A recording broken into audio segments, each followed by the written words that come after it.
Jaya Prabhupada, Prabhupada, Prabhupada, Jaya Prabhupada, Jaya Prabhupada.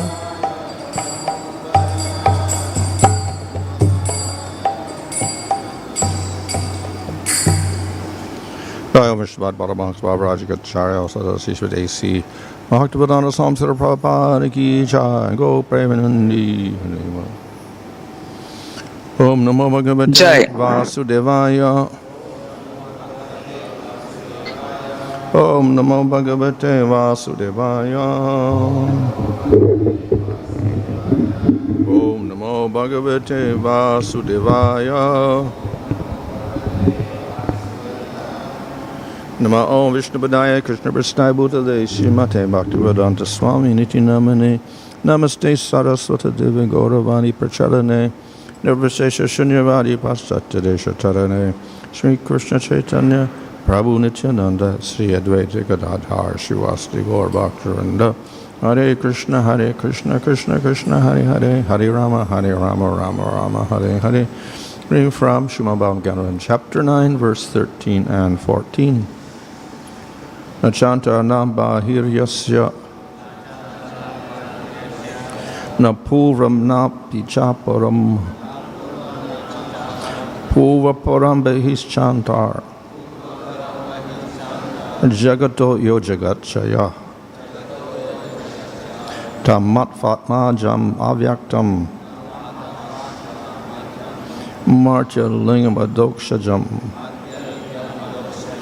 gopikolūkhale dāmnā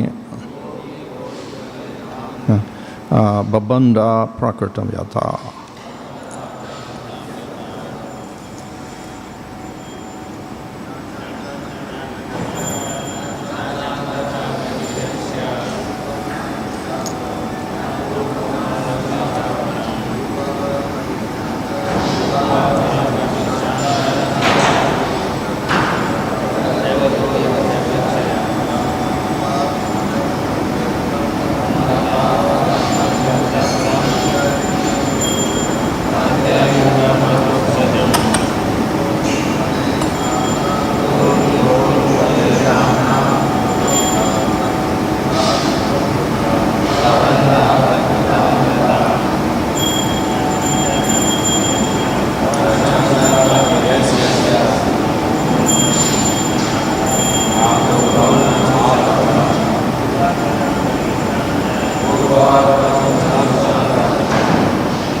Not, sha, also, antaḥ, interior, na, nor, bahiḥ, exterior, yasya, whose, na, neither, pūrvam, beginning, na, nor, api, indeed, cha, also, āparam, and, pūrva-aparam, beginning and end, bahiś antaḥ, external and internal, jagato, of the whole cosmic manifestation.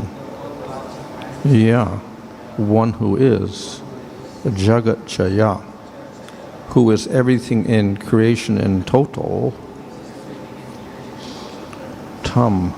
him, matvā, considering ātmajam, her own son, avyaktam, unmanifested, martya-liṅgam, appearing as a human being, adhokṣajam, beyond sense perception, gopikā, Mother Yasoda, pūrvāparaṁ, to the grinding mortar, dāmnā, by a rope, babandha, bound, prākṛtaṁ yathā, as done to a common human child. Translation: the Supreme Personality of God, it has no beginning and no end, no exterior and no interior, no front and no rear. In other words, he is all-pervading because he is not under the influence of the element of time. For him there is no difference between past, present, and future. He exists in his own transcendental form at all times, being absolute beyond relativity. He is free from distinctions between cause and effect, although he is the cause and effect of everything.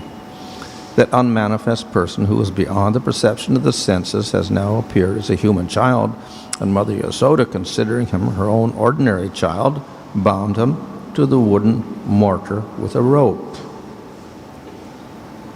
Purport: in Bhagavad Gita, Krishna is described as the Supreme Brahman, Param Brahma, Param Dhamma. The word Brahma means the greatest. Krishna is greater than the greatest, being unlimited and all-pervading. How can it be possible for the all-pervading to be measured or bound? Then again, Krishna is the time factor.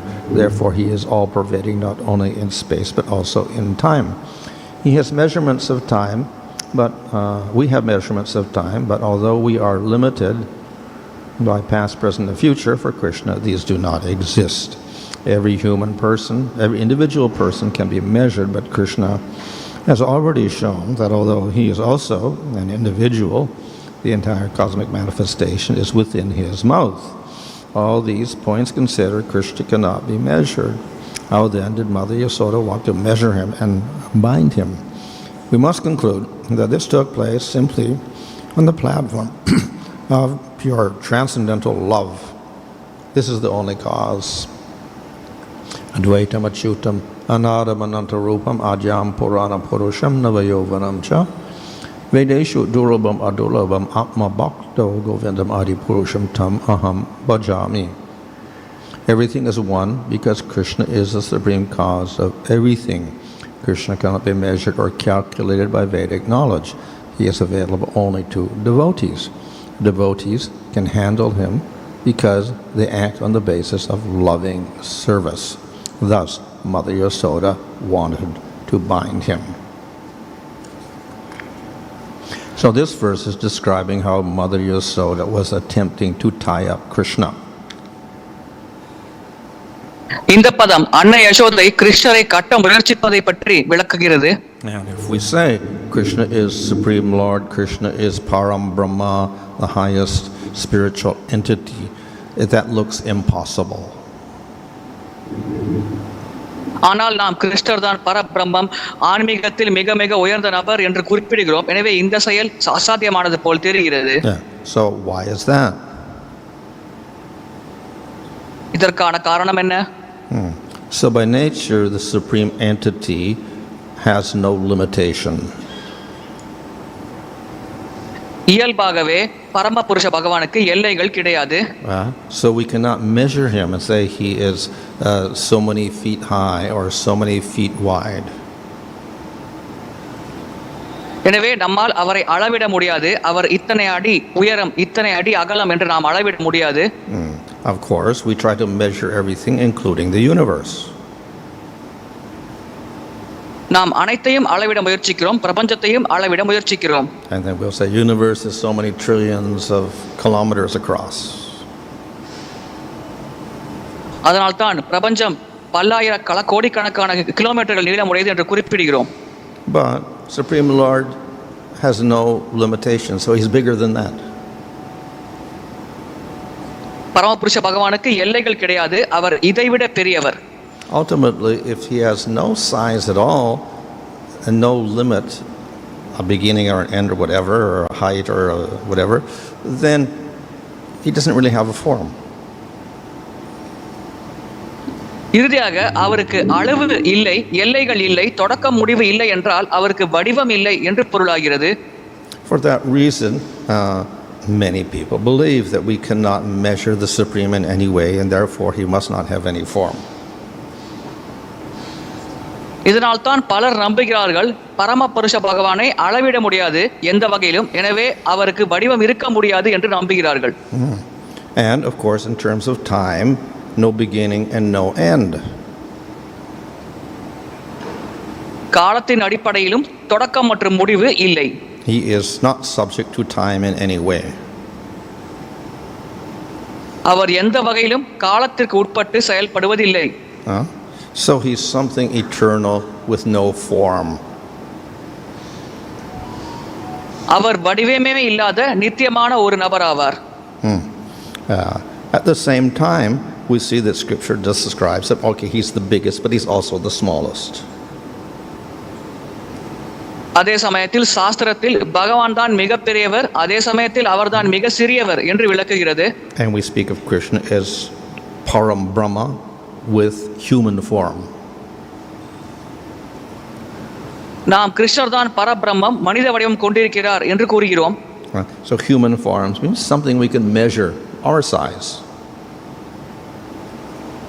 மனித வடிவம் என்பது நம்மால் அளவிடக்கூடியது, அதன் அளவுகள் மற்றும் எல்லைகளை அளவிடலாம்.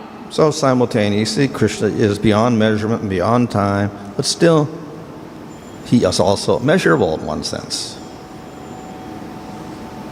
ஒரே சமயத்தில் கிருஷ்ணர் காலம் மற்றும் அளவுகளுக்கு அப்பாற்பட்ட நிலையில் இருந்தாலும் ஒரு விதத்தில் அவரை நம்மால் அளவிட முடிகிறது. And we can say he has no form, but he also has form. அவருக்கு வடிவம் இல்லை என்று நாம் கூறலாம், அதே சமயத்தில் அவருக்கு வடிவம் உள்ளது. So this indicates that the Supreme Lord is actually beyond human understanding and logic. இது பரமபுருஷ பகவான் மனித புரிதல் மற்றும் தர்க்கத்திற்கு அப்பாற்பட்ட நிலையில் இருக்கிறார் என்பதை குறிக்கிறது. And the scriptures directly state this. சாஸ்திரங்கள் இதை நேரடியாக கூறுகிறது. It is directly stated in the Upanishads that the Lord is beyond mind, anything you can imagine, and anything you can describe in words. பகவான் மனித மூளைக்கு அப்பாற்பட்டவர், மனதிற்கு அப்பாற்பட்டவர், சிந்திப்பது, வார்த்தைகள் வர்ணிப்பது போன்றவை பகவானுக்கு பொருந்தாது என்று உபநிஷதங்கள் குறிப்பிடுகிறது. Of course, one reason is that there is contradictions within the Lord. இதற்கான காரணம் பகவானிற்குள் முரண்பாடுகள் தென்படுகிறது. So we say the Lord is big and the Lord is small. So this is a contradiction. ஒரே சமயத்தில் பகவான் மிக பெரியவர் என்று கூறுகிறோம், பகவான் மிக சிறியவர் என்று கூறுகிறோம். எனவே இங்கே முரண்பாடு தென்படுகிறது. And contradictions don't make sense. முரண்பாடுகள் எந்தவித அர்த்தத்தையும் நமக்கு தெரிவிக்காது. So we try to describe by words, but the words are contradictory, then it doesn't make any sense, so it can't be described in that way. வார்த்தைகள் மூலமாக வர்ணிக்க முயற்சிக்கும் பொழுது அந்த வார்த்தைகள் முரண்பாடாக இருந்தால் எந்த அர்த்தமும் நமக்கு புரியாது, அதனால் எந்த விளக்கமும் நாம் தர முடியாது. In Isa Upanishad, Lord is described as being very far but very near. ஈஷோ உபனிஷத்தில் பகவான் மிக தொலைவில் இருக்கிறார், அதே சமயத்தில் மிக அருகில் இருக்கிறார் என்று விளக்கப்பட்டுள்ளது. He walks but he does not walk. அவர் நடக்கிறார், அதே சமயத்தில் நடப்பதில்லை. So all this is beyond our material conception. இவை அனைத்தும் நம்முடைய பௌதிக புரிதலுக்கு அப்பாற்பட்ட நிலையில் உள்ளது. Krishna can be simultaneously big and small. ஒரே சமயத்தில் கிருஷ்ணர் மிக பெரியவராகவும் மிக சிறியவராகவும் இருக்கலாம். Simultaneously he has form and doesn't have form. ஒரே சமயத்தில் பகவான் வடிவம் கொண்டிருக்கலாம், வடிவம் இல்லாமலும் இருக்கலாம். So this is one of the facts which is presented in the Srimad Bhagavatam. இது பாகவதத்தில் வழங்கப்படும் உண்மைகளில் ஒன்று. The Lord is full of what seems to be contradictions. பகவான் முழுமையாக முரண்பாடுகள் நிரம்பியவர். And by our normal material understanding, it does not make sense. பௌதிகமான புரிதலின் அடிப்படையில் நம்மால் இதன் உண்மையான அர்த்தத்தை புரிந்து கொள்ள முடியாது. If we get spiritual realization, to some degree, we can understand. ஓரளவிற்கு நமக்கு ஆன்மீக தன்னுணர்வு ஏற்பட்டால் நம்மால் இதை ஓரளவிற்கு புரிந்து கொள்ள முடியும். But we're beyond material mind and material words.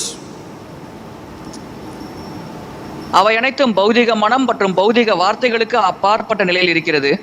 So, the purpose of Scripture is to communicate to us this inconceivable nature of the Lord. பகவானின் இந்த புரிந்து கொள்ள முடியாத இயல்பை பற்றி நமக்கு விளக்குவதுதான் சாஸ்திரங்களின் நோக்கமாகும். It presents us with all the contradictions in the Lord. பகவானிடம் இருக்கும் அனைத்து முரண்பாடுகளை பற்றியும் சாஸ்திரங்கள் நமக்கு தெரிவிக்கிறது. And we read them, we cannot understand them. அதை நாம் படிக்கும் பொழுது நம்மால் புரிந்து கொள்ள முடியாது. But what we can understand is the Lord is beyond our human understanding. நாம் புரிந்து கொள்ள கூடியது பகவான் மனித புரிதலுக்கு அப்பாற்பட்ட நிலையில் இருக்கிறார் என்ற உண்மையாகும். When we become realized and we're beyond human understanding completely, then we can understand. தன்னுணர்வு அடைந்து மனித புரிதலுக்கு அப்பாற்பட்ட நிலையை நாம் அடையும் பொழுது பகவானை நம்மால் புரிந்து கொள்ள முடியும். So the scriptures give us some indication of the nature of the Lord, at the same time telling us that we cannot completely understand him with the material mind. பகவானின் இயல்பை பற்றிய சில அறிகுறிகளை பற்றி சாஸ்திரங்கள் நமக்கு விளக்குகிறது. அதே சமயத்தில் பௌதிக மனதை கொண்டு பகவானை புரிந்து கொள்ள முடியாது என்பதையும் விளக்குகிறது. But the words are useful, the words of Scripture are useful for us because they give us some guidance for generally how to perceive the Lord. பொதுவாக பகவானை எப்படி புரிந்து கொள்ள முடியும் என்பதற்கான வழிகாட்டுதலை அந்த சாஸ்திரத்தில் இருக்கும் வார்த்தைகள் நமக்கு வழங்குகிறது. So therefore the descriptions of the Lord in Scripture are not useless. எனவே சாஸ்திரத்தில் வழங்கப்படும் பகவானின் வர்ணனைகள் பயனற்றது என்று கூற முடியாது. So the Scripture says the word is beyond material words and material mind.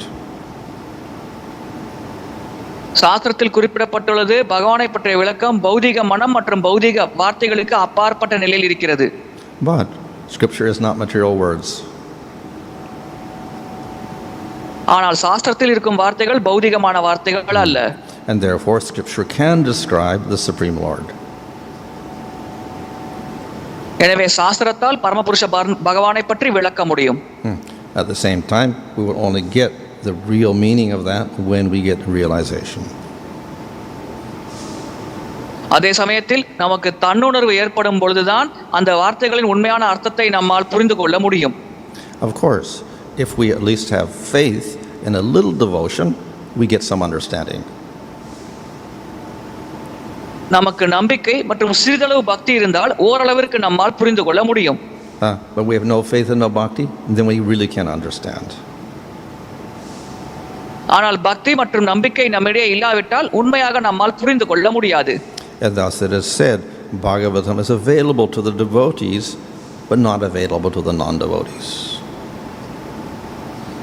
எனவே பாகவதம் பக்தர்களுக்கு கிடைக்கும் வண்ணம் இருக்கிறது, அபக்தர்களுக்கு கிடைக்காத வண்ணம் இருக்கிறது என்று குறிப்பிடப்பட்டுள்ளது.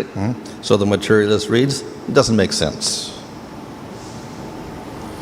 பௌதிகவாதிகள் படிக்கும் பொழுது அவர்களுக்கு எந்த அர்த்தமும் புரியாது. And if the Gyanis read, they will take the whole Bhagavatam as ultimately having an impersonal conclusion. ஞானிகள் படிக்கும் பொழுது பாகவதத்தின் இறுதி முடிவு அருவம்தான் என்று எடுத்துக்கொள்வார்கள். They will conclude that the way to get rid of all the contradictions is to say that all of the contradictory elements are illusory. அவர்கள் கூறுவார்கள் இந்த முரண்பாடுகளிலிருந்து வெளியேறுவதற்கான வழி இந்த முரண்பாடுகள் அனைத்தும் மாயை என்று கூறுவதுதான் என்று ஞானிகள் குறிப்பிடுவார்கள். So only the devotee can understand how the Lord has opposite qualities. எப்படி பகவானிடம் எதிரெதிர் பண்புகள் இருக்கிறது என்பதை பற்றி பக்தரால் மட்டுமே புரிந்து கொள்ள முடியும். However, when the devotee reaches the highest stage, he also goes beyond seeing opposite qualities or inconceivable nature in the Lord. பக்தர் மிக உயர்ந்த நிலையை அடையும் பொழுது எதிரெதிர் பண்புகள், பகவானின் புரிந்து கொள்ள முடியாத இயல்பு, இவைகளை புரிந்து கொள்ளும் இடத்தை தாண்டிய நிலையை அடைகிறார். When Mother Yasoda saw the universe inside Krishna's mouth, then she thought, oh, the universe is in Krishna, but I'm holding Krishna in my lap, and the universe is outside Krishna. Yashoda அன்னை கிருஷ்ணரின் திருவாய்க்குள் பிரபஞ்சங்களை பார்க்கும் பொழுது, ஓ, பிரபஞ்சம் அனைத்தும் கிருஷ்ணரின் திருவாய்க்குள் இருக்கிறது, ஆனால் கிருஷ்ணர் என் வீட்டில் இருக்கிறார், பிரபஞ்சம் நம் வீட்டிற்கு வெளியே இருக்கிறது என்று சிந்திக்கிறார். He must be Supreme Lord. அவர் பரமபுருஷ பகவானாக இருக்க வேண்டும். But then she forgot everything.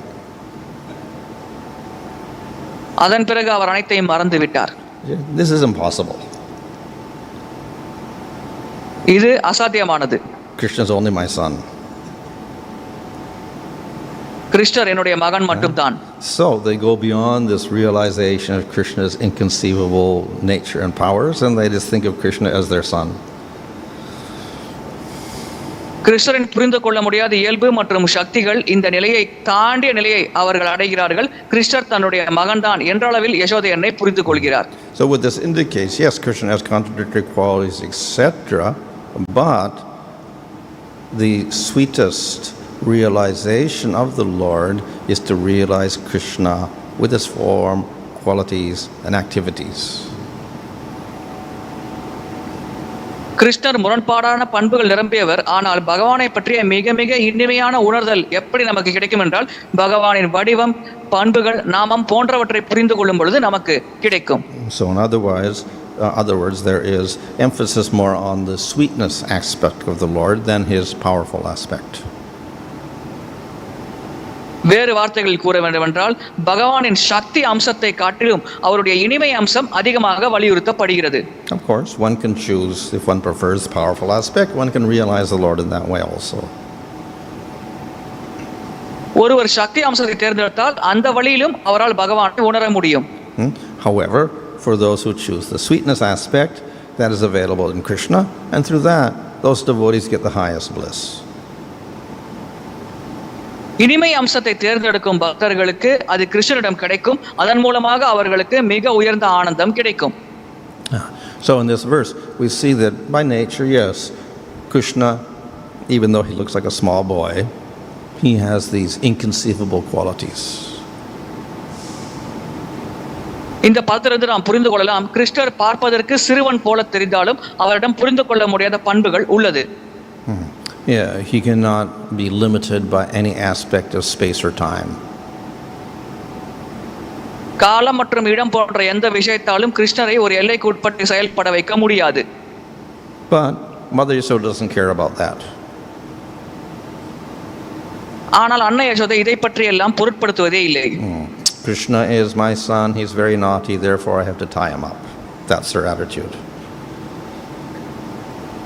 கிருஷ்ணர் என்னுடைய குழந்தை, அவர் குறும்புத்தனமாக இருக்கிறார், எனவே நான் அவரை கட்டி போட வேண்டும். இதுதான் அவருடைய மனப்பான்மையாகும். And it's not that it's an illusion actually, it's just seeing Krishna as a child, but actually he's the Supreme Brahman with no form. It's not an illusion. உண்மையில் இது மாயை கிடையாது. கிருஷ்ணரை குழந்தையாக பார்ப்பது மாயை கிடையாது. உண்மையில் அவர் பரபிரம்மன், வடிவமில்லாதவர். இருப்பினும் அவரை பார்ப்பது, குழந்தையாக பார்ப்பது எந்த வகையிலும் மாயை கிடையாது. Simultaneously, Krishna is both things. ஒரே சமயத்தில் கிருஷ்ணர் இரண்டாகவும் இருக்கிறார். And thus in the first canto of Bhagavatam it is stated, Supreme Lord is Bhagavan, Paramatma and Brahman simultaneously. ஒரே சமயத்தில் பரமபுருஷ பகவான், பகவான் பரமாத்மா பிரம்மாவாக இருக்கிறார், பிரம்மனாக இருக்கிறார் என்று முதல் ஸ்கந்தத்தில் குறிப்பிடப்பட்டுள்ளது. However, according to the method, according to the process that you follow, you'll realize him as Bhagavan or as Brahman. நாம் பின்பற்றும் வழிமுறைக்கேற்ப நாம் அவரை பிரம்மனாகவோ பகவானாகவோ உணர்வோம். So the devotees follow the process of bhakti, they realize Bhagavan. பக்தர்கள் பக்தி மார்க்கத்தை பின்பற்றி பகவானை உணர்கிறார்கள். If they follow the process of jnana, they realize impersonal Brahman. ஞானிகள் ஞான மார்க்கத்தை பின்பற்றி அருவ பிரம்மனை உணர்கிறார்கள். But it's the same Lord. ஆனால் பகவான் ஒருவரே. The devotees prefer that form of the Lord. The Gyanis prefer impersonal. பக்தர்கள் பகவானின் வடிவத்தை தேர்ந்தெடுக்கிறார்கள், ஞானிகள் பகவானின் அருவ அம்சத்தை தேர்ந்தெடுக்கிறார்கள். So the Lord shows different aspects to these different persons. இது போன்ற பலதரப்பட்ட நபர்களுக்கு பலவிதமான அம்சங்களை பகவான் வெளிப்படுத்துகிறார். So Mother Yasoda, being a devotee and also being highest devotee, doesn't give any regard to the impersonal aspect or the inconceivable aspects. அருவ அம்சத்திற்கோ புரிந்து கொள்ள முடியாத அம்சத்திற்கோ எந்தவித மதிப்பும் அன்னை யசோதை வழங்குவதில்லை. ஏனென்றால் அவர் பக்தர், மிக உயர்ந்த பக்தர் ஆவார். Krishna appears as her child. கிருஷ்ணர் அவரின் குழந்தையாக தோன்றுகிறார். And then she tries to tie him up. அதன் பிறகு கிருஷ்ணரை கட்டி போட அவர் முயற்சிக்கிறார். So as Prabhupada mentions in the purport, this is available for the devotee, not for the non-devotee. பிரபுபாதர் பொருளுரையில் குறிப்பிடுகிறார், இது பக்தர்களால் மட்டுமே செய்யக்கூடியது, அபக்தர்களால் இதை செய்ய முடியாது. The devotee establishes a personal relationship of service with the Lord, but Gyanis, yogis or karmis do not. பக்தர் நேரடியாக ஒரு உறவு முறையை ஸ்தாபிக்கிறார், அதன் மூலமாக சேவை புரிகிறார் பகவானுக்கு. ஆனால் ஞானிகள், யோகிகள் மற்றும் கர்மிகள் இது போன்ற செயலை செய்வதில்லை. So the devotees are in a special position. பக்தர்கள் விசேஷமான நிலையில் இருக்கிறார்கள். Mother Yasoda, very great devotee, therefore very special position, very special service. அன்னை யசோதை மிக சிறந்த பக்தர், எனவே மிக மிக விசேஷமான நிலை, மிக மிக விசேஷமான சேவையை செய்கிறார்.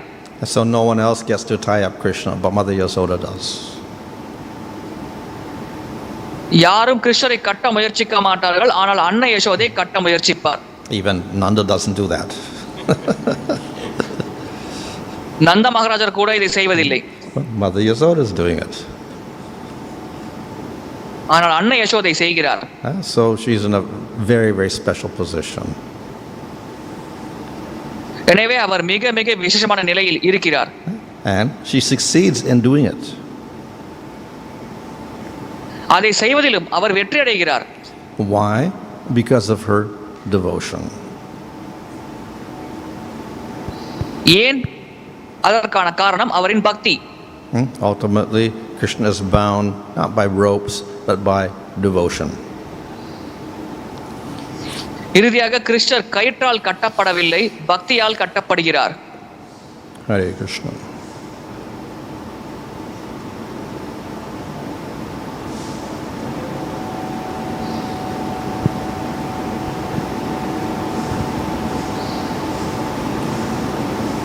Hare Krishna Maharaj. One big contradiction, but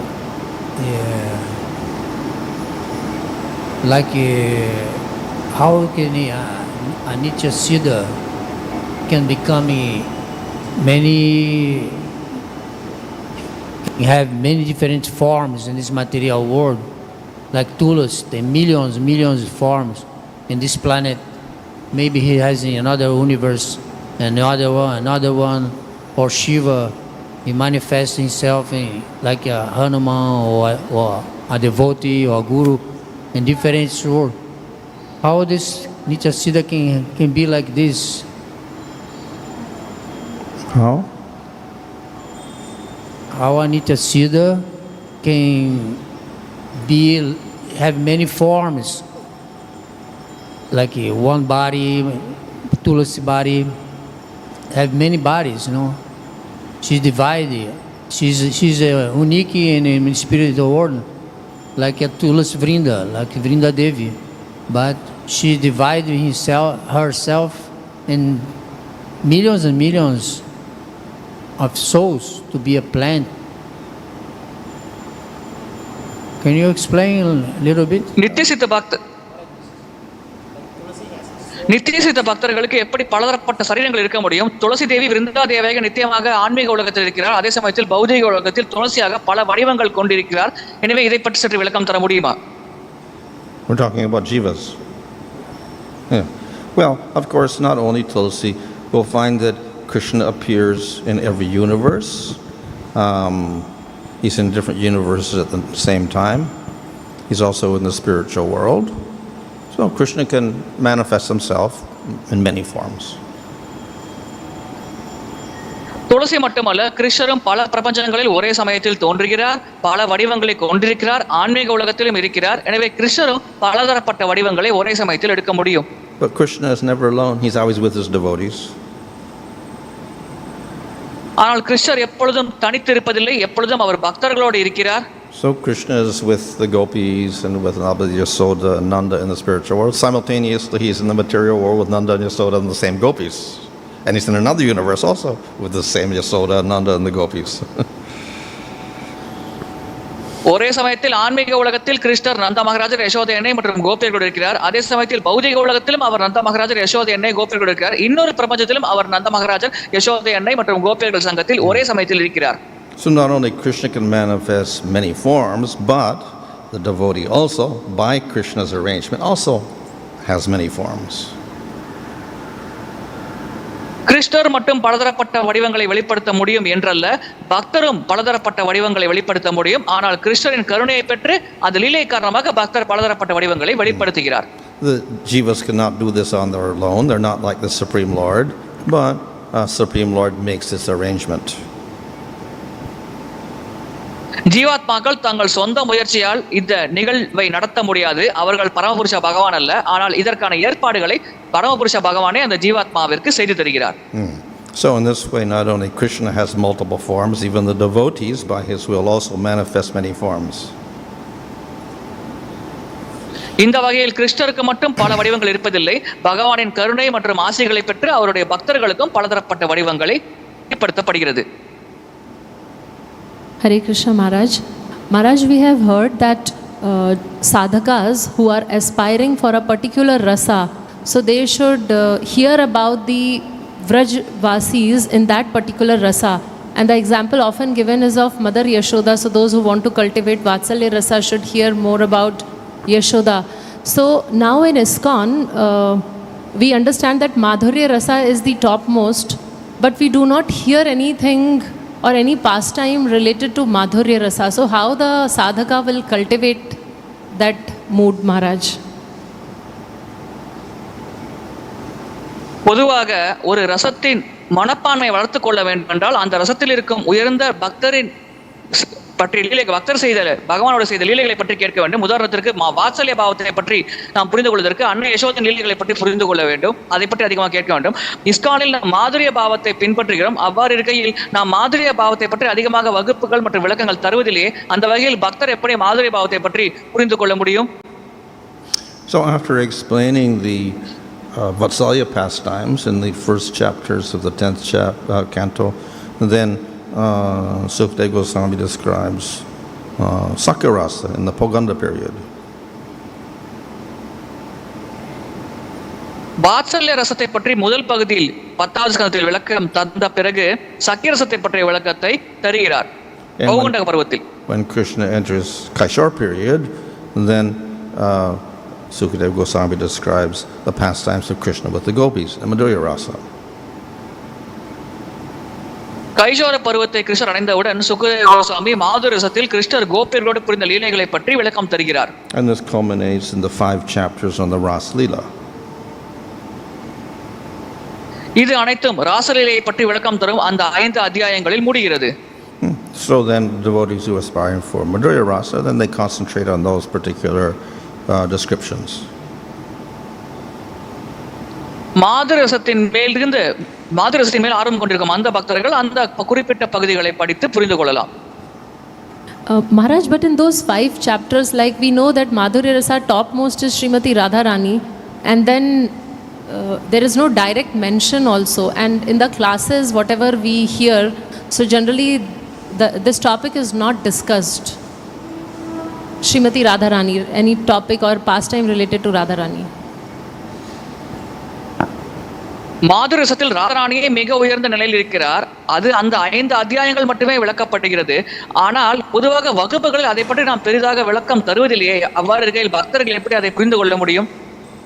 Her name is not mentioned, but then our acharyas point out that when the Raslila was on, then Krishna left with one particular gopi. So that is identified as Radha. So he went off with one particular gopi. ராதாராணியின் நாமம் அங்கே குறிப்பிடப்படவில்லை. ஆனால் ராசலீலை நடக்கும் பொழுது கிருஷ்ணர் ஒரு குறிப்பிட்ட கோபியருடன் வெளியே சென்று விட்டார், மறந்து விட்டார் என்று குறிப்பிடுகிறது. இது மறைமுகமாக ராதாராணியை குறிப்பிடுகிறது. Online questions.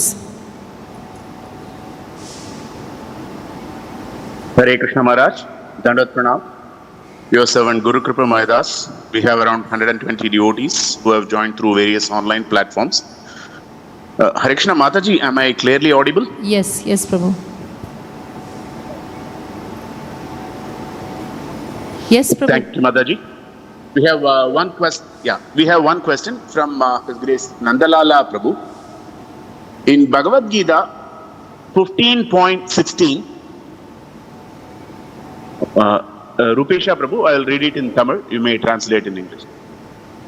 Bhagavad Gita 15.16 மிக மிக தொலைவில் இருப்பினும் அவர் அனைவரின் அருகிலும் உள்ளார் என்பது முரண்பாடாக இருப்பது போல் இருக்கிறது. இதனை எவ்வாறு புரிந்து கொள்வது? Maharaj, the question is, in Bhagavad Gita it is stated that the Lord is simultaneously very far from everyone else. At the same time, he is very nearby everyone. So these two statements are appearing as contradictory statements. So how can we understand this? From BG 13.6. Well, of course, we know that the Lord is in all the jivas. நமக்கு தெரியும் பகவான் அனைத்து ஜீவாத்மாக்களிலும் இருக்கிறார். So he's very close. He's actually inside you.